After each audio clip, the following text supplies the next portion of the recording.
নমস্কার, সনাতন ধর্মকথা চ্যানেলে আপনাদের সবাইকে স্বাগত। আজ চৈত্র মাসের 14 তারিখ রবিবার, শুক্লপক্ষের একাদশী তিথি। চৈত্র মাসের এই শুক্লপক্ষের একাদশীকে কামদা একাদশী ব্রত বলা হয়ে থাকে। বরাহ পুরাণে এই ব্রতের মাহাত্ম্য বর্ণিত রয়েছে। মহারাজ যুধিষ্ঠির একদিন কৃষ্ণকে বললেন, হে বাসুদেব, আপনি কৃপা করে আমার কাছে চৈত্র মাসের শুক্লপক্ষের একাদশীর মহিমা কীর্তন করুন। শ্রীকৃষ্ণ বললেন, হে মহারাজ, এই একাদশী ব্রত সম্পর্কে এক অত্যন্ত সুন্দর কাহিনী বর্ণনা করছি, শুনুন। পূর্বে মহর্ষি বশিষ্ঠ মহারাজ দিলীপের কৌতূহল নিবারণের জন্য এই ব্রত কথা কীর্তন করেছিলেন। ঋষি বশিষ্ঠ বলেন, চৈত্র মাসের শুক্লপক্ষের একাদশীর নাম কামদা একাদশী। এই তিথি পাপনাশক এবং পুণ্যদায়িনী। পূর্বকালে মনোরম নাগপুরে স্বর্ণ নির্মিত এক গৃহে বিষধর নাগেরা বসবাস করত। তাদের রাজা ছিলেন পুণ্ডরীক। গন্ধর্ব, কিন্নর এবং অপ্সরাদের দ্বারা তিনি সেবিত হতেন। সেই পুরীর মধ্যে অপ্সরা শ্রেষ্ঠ ললিতা এবং ললিত নামে গন্ধর্ব স্বামী স্ত্রী রূপে ঐশ্বর্যপূর্ণ এক গৃহে পরম সুখে দিন যাপন করত। একদিন পুণ্ডরীকের সভায় ললিত একা গান করছিল। এমন সময় ললিতার কথা তার মনে পড়ে। ফলে সঙ্গীতের সুর, লয়, তালের বিপর্যয় ঘটল।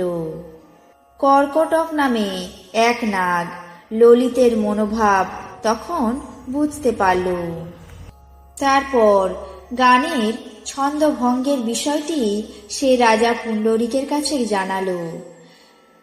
রাজা পুণ্ডরীক সমস্ত কিছু শুনে ক্রোধে অগ্নিশর্মা হয়ে কামাতুর ললিতকে বললেন, ওরে দুর্মতি, তুমি এখনই রাক্ষস হও বলে অভিশাপ দিলেন।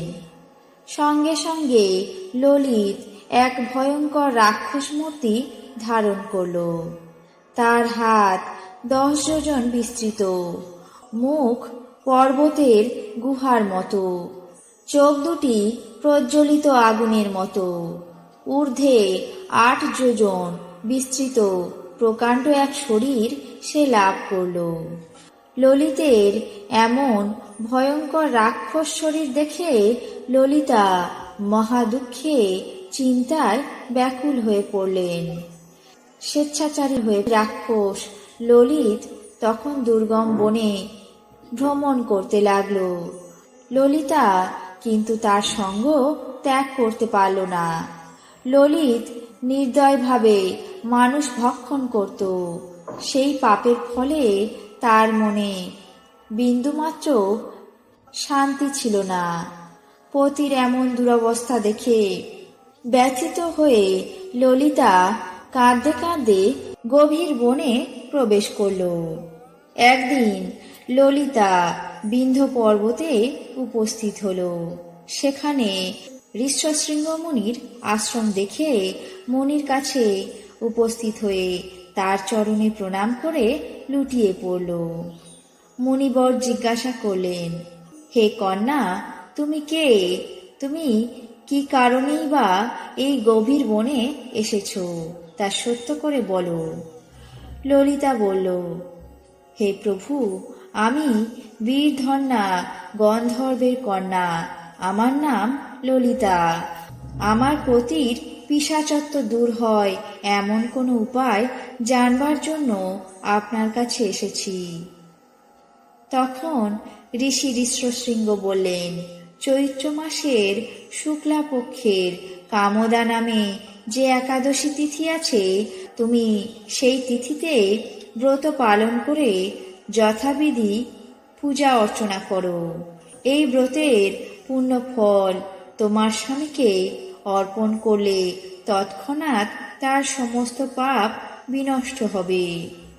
ঋষি বশিষ্ঠ বললেন, হে মহারাজ দিলীপ, মুনির কথা শুনে ললিতা আনন্দিত হয়ে কামদা একাদশীর ব্রত পালন করে।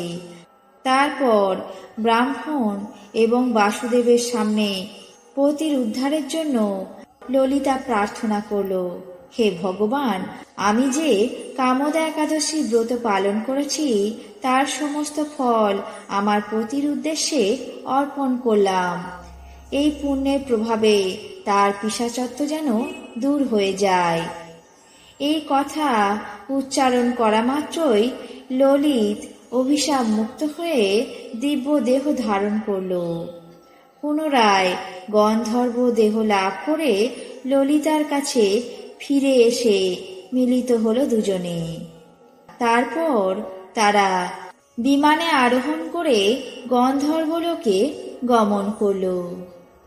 হে মহারাজ দিলীপ, এই ব্রত যত্ন সহকারে সকলেরই পালন করা কর্তব্য। এই ব্রত ব্রহ্মহত্যা, পাপ বিনাশক এবং পিশাচত্ব মোচনকারী। এই ব্রত কথা শ্রদ্ধাপূর্বক যে পাঠ করে এবং যে শুনে তার বাজপেয় যজ্ঞের ফললাভ হয়। এই ছিল কামদা একাদশীর ব্রত কথা এবং মাহাত্ম্য। এখন জেনে নেব আজকের দিনের 12টি রাশির রাশিফল।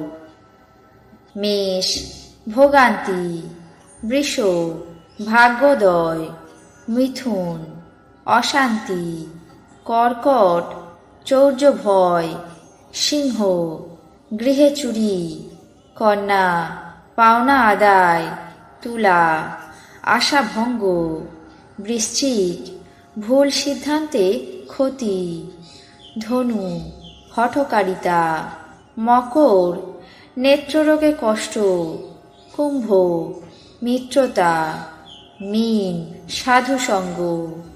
এই ছিল আজকের দিনের 12টি রাশির রাশিফল। আপনাদের কেমন লাগলো তা অবশ্যই কমেন্ট বক্সে জানাবেন। চ্যানেলটিকে সাবস্ক্রাইব করবেন, লাইক করবেন, শেয়ার করবেন। ধন্যবাদ।